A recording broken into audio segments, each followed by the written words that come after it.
camera time.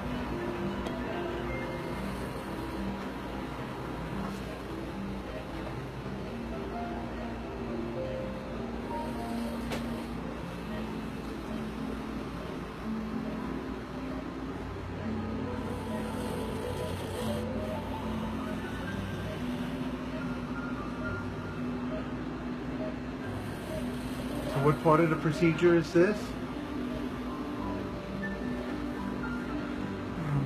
We are site treating right now. Making all the little pockets for the grafts to go in.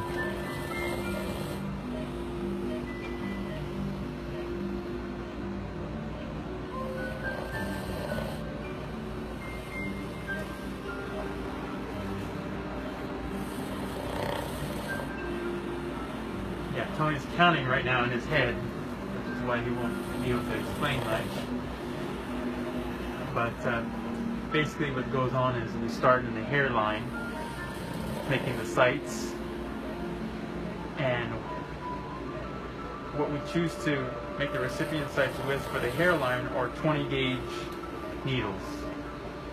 And we had 300 of the hairline grafts, which are the singles, and we use a 20 gauge because they're smaller, finer, and they look a lot better once the overall result comes in. And then behind that we put the 19 gauge needle, little bit wider, so we can fit the 2 hairs. That way it gradually builds in as normal hair does.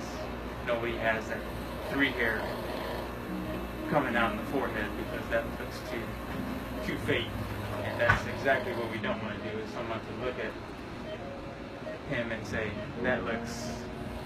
something looks weird about you. So the idea is to make it look as natural as possible.